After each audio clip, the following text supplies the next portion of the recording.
Okay, so I'm pretty sure that you know what a squat is. It's a brilliant exercise. It builds up your flexibility and your strength, not only on your lower body but on your core as well, so it's an excellent exercise. You've probably done them before, but one thing that we want to make sure is that you're getting it right. So what I'm really going to show you on this video is how to squat properly and how to really nail your technique to get the most benefit from it.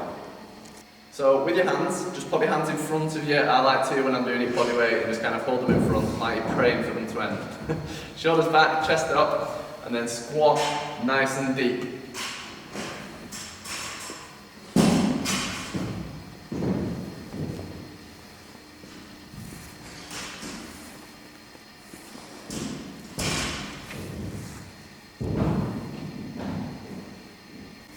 So with a squat, there's quite a few things that you want to do to ensure that you're doing it right and to make sure that you're not making kind of the common mistakes with the squat. So we'll start from the top of the body and we'll just kind of work down and talk you through how to do it properly. So first of all, with any kind of squat, you always want to have your shoulders pinned back and push back there. So as I'm doing it, you'll notice that my hands are in front of me, but my shoulders aren't rounded, they're pinned back. So as I'm going down, I'm squeezing my shoulder blades together. I'm not letting my shoulders round forward. So that's the first one. Now the other thing is with your back and your lower body, as you're squatting down, you're not letting your hips curl under. You're making sure that you twist your hips up and kind of push them back as you go down. So shoulders are back, flick your hips up, and then you get as low as you can at the bottom. So that back stays nice and straight as you're doing it. Now, with your knees, there's a common myth that on a squat, your knee can't come forward in front of your foot. It's a load of rubbish, just completely ignore that. Your foot is absolutely fine travelling forwards of your knee, you do not need to worry about it. Another common myth in a squat is that your bum can't go deeper than your knees. That's a load of rubbish as well, it's completely safe to go low. In fact, with these bodyweight squats, you want to be aiming to get as low as you possibly can do into the squat. So really aiming at getting that bum to the ground, or ass to grass as you might want to call it, so all the way down. Now with your knees, if you just watch the direction my knees are travelling, my feet aren't facing forwards, they're also not really out. They're kind of pointed out on a nice and natural angle. Kind of if I was to jump up and then land, that's your strongest squat position. Because what will happen when you do a jump like that, your feet will go to the strongest position. So for me, my strongest squat is there with my feet at that angle and my feet that kind of width apart. So that's a good thing you can do at home to figure out your ideal squat position. Then from there, as you're squatting, your knees are going in the same direction as your feet. So notice that they're going in the exact same direction. My knees aren't coming in, my knees aren't going out. They're just squatting, they're just driving forwards in the same direction that my feet are.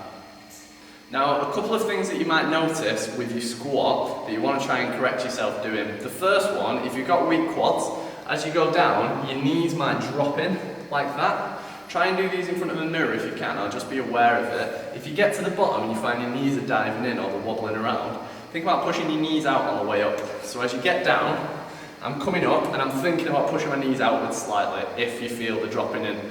The other things that you might notice is that you'll really get down and you really lean forward like that and really like slouch, or you might barely squat and just kind of pivot like that with your upper body.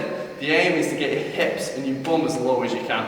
Sometimes I see people kind of get to there, and to give themselves the illusion that they're getting lower, they then drop the chest. But you can notice from the side, my bum's not actually getting any lower there. So what you want to do is really think about getting your hips as low as you can. Now same with this, another common thing that you might do is you might go onto the ball of your feet and push up. You don't want to do that. You want to kind of be pressing 50-50, 50% through the ball of your foot, 50% through your heel. So as you're going down, look at my foot, it's planted, and I'm pressing up through the whole of my foot. So again, like the other lower body exercises, if you've got the benefits of having a bit of a home gym, maybe you've got a barbell or you've got some dumbbells, you can use those. To use the dumbbells, just like on the split squat, the Bulgarian split squat, you can go and watch those videos. Hold the dumbbells by your side if you've got dumbbells, or if you want, you can hold them up there. So you'd have both dumbbells here, palms facing each other, and hold them up like that. Or you'd have the dumbbells by your side, squatting with them like that. The barbell version is probably the better version if you've got a barbell at home. Now what you'll do with that is place it on your back, hands like that, and then exact same technique as a normal squat.